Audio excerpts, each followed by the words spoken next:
یہ کہ یہ سفارش بھی کرے گا، اسے باقی کلاموں پر فضیلت بھی حاصل ہے، یعنی کہ یہ ہم جو ہے قرآن کے فضائل پڑھ رہے ہیں، اور یہ محفوظ کتاب بھی ہے، موضوعاتی بھی ہے، جامعیت بھی اس میں ہے۔ یہ اللہ تعالیٰ کی سب سے بڑی بات ہے، یہ آخری لامی بک ہے، یعنی کتاب ہے، اور اس سے بڑی بات یہ ہے کہ یہ شفا اور رحمت بھی ہے، کیونکہ اللہ تعالیٰ نے خود قرآن پاک میں فرمایا کہ اور ہم نے قرآن کو نازل کیا جو مومنین کے لیے شفا اور رحمت ہے۔ تو اس میں کوئی شک نہیں ہے کہ یہ جو قرآن پاک ہے یہ شفا بھی ہے اور ہدایت کا ذریعہ بھی ہے اور مسلمانوں کے لیے رحمت ہے، کیونکہ قرآن پاک پڑھنے کا ثواب ہے، اس کی تلاوت کرنے کا بہت زیادہ اجر ہے، لیکن جو تلاوت کر رہا اس کو سننے کا بھی بڑا اجر ہے۔ اس لیے تو قرآن پاک میں فرمایا گیا ہے کہ جب تلاوت ہو رہی ہو تو ہمیں خاموش رہنا چاہیے، خاموشی سے سننا چاہیے تاکہ اللہ تعالیٰ تم پر رحم کرے۔ یہ ان آیات کا مفہوم ہے، یعنی کہ ہمیں تلاوت ہم خود کریں گے اس کا بہت زیادہ ثواب ہے، لیکن اگر کہیں پہ تلاوت ہو رہی ہو تو ہمارا خاموشی سے سننا بھی فرض ہے،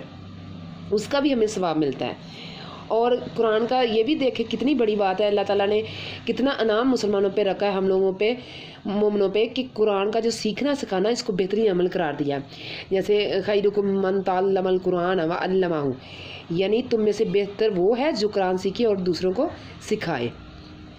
تو جو قرآن پاک یہ بھی ہے کہ یہ عالمگیر بک ہے، عالمگیر ہوتا ہے یعنی کہ پوری دنیا کا جو ہے جتنا بھی نالج ہے، اللہ تعالیٰ نے کوئی ایسا پہلو نہیں ہے جس میں اللہ پاک نے رہنمائی نہ ہماری فرمائی ہو، اور یہ اس لیے عالمگیر ہے کہ یہ کسی خاص قوم یا قبیلے کے لیے نہیں آیا، بلکہ یہ جتنے بھی بنی نوع انسان ان سب کے لیے رہنمائی ہے اور ان کی ہدایت کے لیے نازل کیا ہے، کیونکہ قیامت تک جو نبی پاک صلی اللہ علیہ وسلم کے دور سے لے کر اب تک اور اب سے لے کر قیامت تک آنے والے لوگوں کے لیے ہدایت اور شفا اور رحمت ہے، اور لوگوں کے لیے اس کے ہدایت کے لیے اصل میں نازل کیا گیا ہے، کیونکہ جو قرآن پاک کی تعلیمات ہیں وہ ابدی اور دائمی ہیں، اس میں کوئی شک نہیں، کیونکہ قرآن پاک جو ہے قیامت تک کے لیے تمام جہانوں کے لیے جو ہے وہ مکمل ضابطہ حیات ہے۔ اور اس کی سب سے بڑی بات یہ ہے کہ جو قرآن کی دعوت ہے وہ سچائی سے بھرپور ہے، کیونکہ اس میں کوئی شک و شبہ نہیں ہے کہ یہ اللہ تعالیٰ کی کتاب ہے، کیونکہ قرآن نے جو دلائل دی ہیں وہ بہت ٹھوس ہیں، مضبوط ہیں اور حکمت و دانائی سے بھرے ہوئے ہیں۔ تو قرآن پاک کا یعنی جو اللہ تعالیٰ کا کلام ہے یہ بے پناہ تاثیر رکھتا ہے، اپنے اندر دلکشی رکھتا ہے۔ انسان دوسری بکس پڑھے اس سے تھک جائے گا، جتنی مرضی اس کی فیوریٹ بک ہو یا سلیبس کی کوئی ہو وہ تھک جائے گا ایک انسان پڑھتے ہوئے، لیکن قرآن پاک کو ایسی فضیلت حاصل ہے کہ دنیا میں سب سے بڑی بات یہ ہے کہ سب سے زیادہ پڑھی جانے والی کتاب قرآن پاک ہے، اور سب سے زیادہ یہ کہ یہ سکون کا باعث ہے، جب بھی انسان پڑھے چاہے سارا دن بھی پڑھتا رہے وہ کبھی اکتاہٹ کا شکار نہیں ہوگا۔ یہ اللہ تعالیٰ کی طرف سے ایک پڑھنے والے کے لیے بڑا اجر ہے اور ثواب اس کے لیے بڑا، اس میں بھی اللہ تعالیٰ نے انسان کے لیے نیکی کا جو ہے وہ پوائنٹ رکھا ہوا ہے کہ وہ کبھی بھی اکتائے گا نہیں، کیونکہ جیسے ہم ایک آیت بھی پڑھیں تو ہمیں اس کی اتنی نیکیاں ملتی ہیں جب ہم پورا قرآن پاک پڑھیں یا ڈیلی کا ڈیلی پڑھیں، کیونکہ قرآن پاک میں بھی ہمیں اللہ تعالیٰ نے حکم دیا ہے کہ قرآن کو ٹھہر کے پڑھو اور چاہے ایک آیت پڑھو لیکن روزانہ پڑھیں۔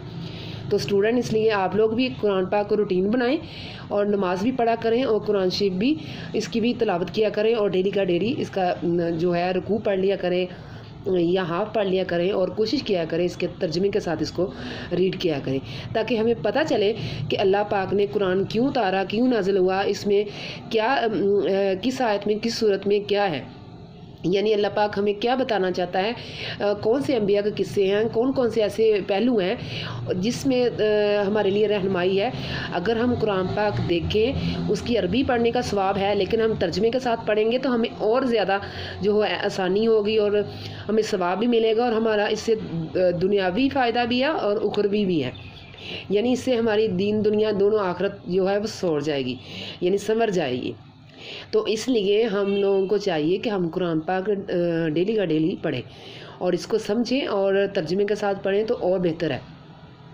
کیونکہ ہر طرح کی رہنمائی اللہ تعالیٰ نے دی ہے. اس میں اللہ پاک نے نماز قرآن کے احکامات بتائے ہیں اور لین دین کے معاملات بھی بتائے ہیں, نماز پڑھنے کے بھی درجے بتائے ہیں, اور یہ جو فضیلت ہے وہ بتائی ہے. جیسے کہ نماز جمعہ کے بارے میں فرمایا ہے کہ جب نماز جمعہ کا ٹائم ہو جائے تو جو اپنی خرید و فروخت ہے وہ ترک کر دو, اور جب نماز پڑھ چکو تو پھر اللہ تعالیٰ کے فضل یعنی روزگاری کی یا روزگار کی تلاش میں چل پڑو, یعنی اللہ کا فضل تلاش کرو.